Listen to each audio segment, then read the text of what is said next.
వైకాపా వాళ్ళేమో ఈ యొక్క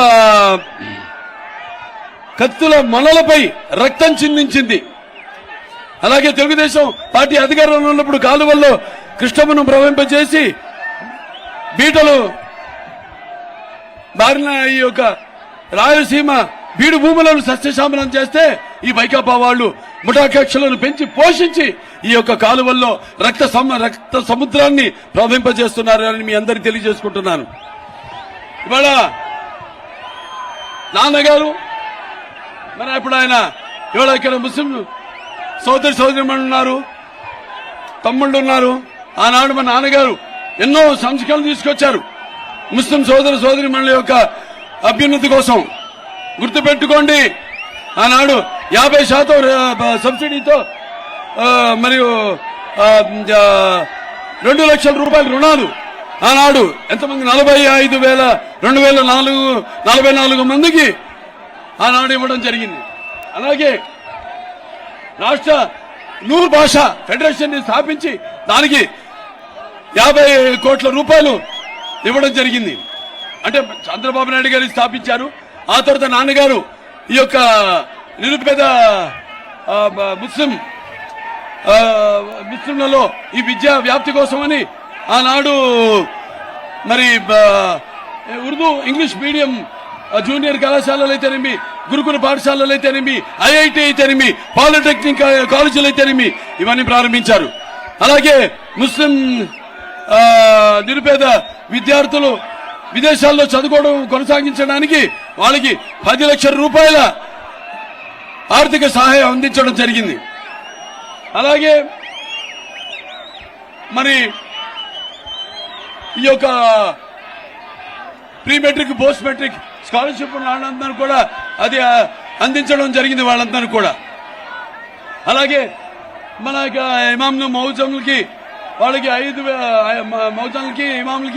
ఇమాంకి మౌజంలకి వాళ్ళకి 5,000 రూపాయల చొప్పున 3,000 రూపాయల చొప్పున ప్రతి నెల కూడా ఖచ్చితంగా ఆ యొక్క గౌరవ వేతనం ఇవ్వడం జరిగింది. అలాగే ఎటువంటి షరతులు లేకుండా మరి యొక్క వివాహానికి నిరుపేద ఈ యొక్క ముస్లిం యువతుల వివాహానికి 50,000 రూపాయలు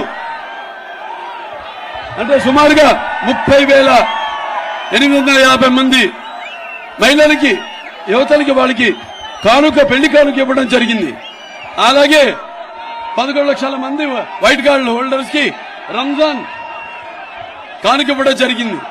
అలాగే అక్కడ మన నాంపల్లిలో హైదరాబాద్ లో ఉమ్మడి రాష్ట్రంగా ఉన్నప్పుడు 11 అంతస్తుల హజ్ హౌస్ నిర్మాణం చేయడం జరిగింది. అలాగే మన కడపలో ఇక్కడ లోకల్ ఇక్కడ కడపలో 25 కోట్లతో హజ్ నిర్మాణం చేయడం జరిగింది. అలాగే ఇక ముందు కూడా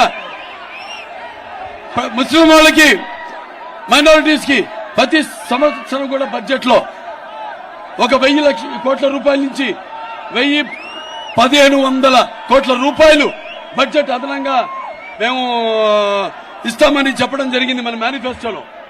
అలాగే ఈ యొక్క దుల్హన్ ఏదో కానుకుందో దాది 50,000 కాకుండా 1,00,000కి పెంచుతామని చెప్పడం జరిగింది. అలాగే ఈ యొక్క నూర్ భాష ఏదైతే ఫెడరేషన్ ఉందో దాంట్లో ఇప్పుడున్న 50,000 కోట్లు కాకుండా అదనంగా ఇంకో 50 కోట్లు 100 కోట్లు మంజూరు చేస్తామని చెప్పడం జరిగింది.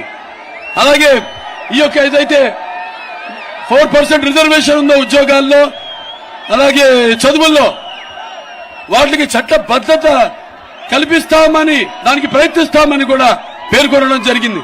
అలాగే షాదీఖానాలు అలాగే ఉర్దూ ఘర్లు వాటికి స్థలాన్ని కేటాయించి అలాగే అక్కడ షాదీఖానాలు గాని మిగతా పాత భవనాలు వాట్ల పునర్నిర్మాణం కార్యక్రమాలు పనులు కూడా చేపడతామని చెప్పడం జరిగింది.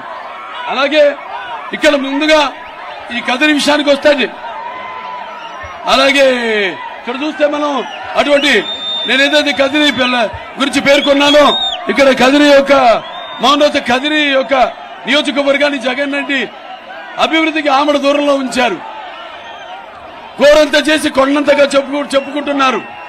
ఇవాళ రేపు తెలుగుదేశం పార్టీ అధికారంలో రాగానే అలాగే తాగునీటి సమస్య ఉత్పన్నం కాకుండా చెర్లపల్లి రిజర్వాయర్ నుంచి ఇక్కడ పట్టణానికి నీరు అందిస్తామని ఈ సభాముఖంగా మీ అందరికీ తెలియజేస్తున్నాను.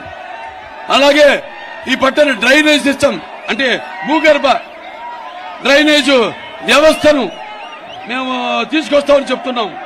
అలాగే ట్రాఫిక్ సమస్య లేకుండా ఇక్కడ పాలిటెక్నిక్ కాలేజ్ నుంచి రాయచోటి ఏదైతే రహదారి ఉందో దాని మీదుగా కౌలేపల్లి గేట్ జాతీయ రహదారికి అనుసంధానం చేస్తూ ఈ యొక్క కదిరి రింగ్ రోడ్ ని పూర్తి చేస్తాము అని మీకు తెలియజేసుకుంటున్నాను.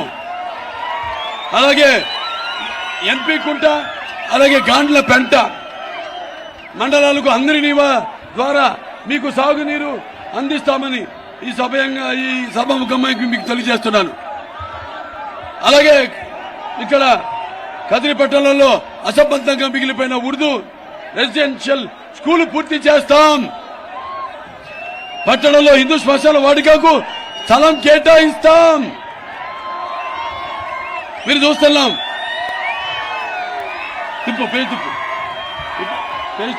ఎన్ని దౌర్జన్యాలు చేస్తున్నారు వైకాపా ప్రభుత్వం చేసిందో.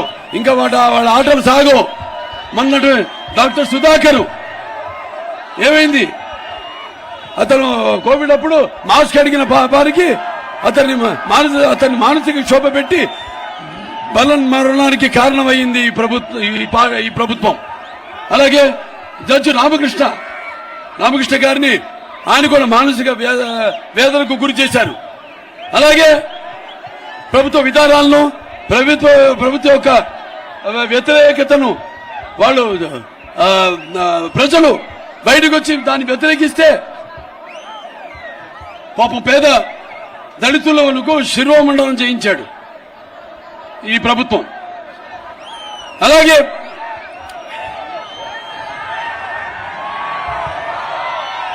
సంత నియోజకవర్గం పులివంతంలో నాగమ్మ అనే యువత కూడా ఇలాగే ప్రభుత్వ విధానాల్ని ప్రశ్నిస్తే ఆమెను అతి దారుణంగా హత్య చేయడం జరిగింది.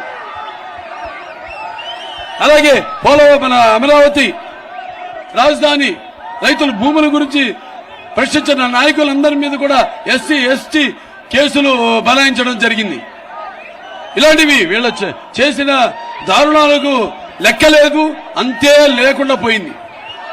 కాబట్టి మీరంతా ఒకటి గుర్తుపెట్టుకోవాలి, ఈ యొక్క ప్రజాస్వామ్యంలో మీరంతా కూడా ఇక్కడ ఈ ప్రజాస్వామ్య సంరక్షణ బద్ద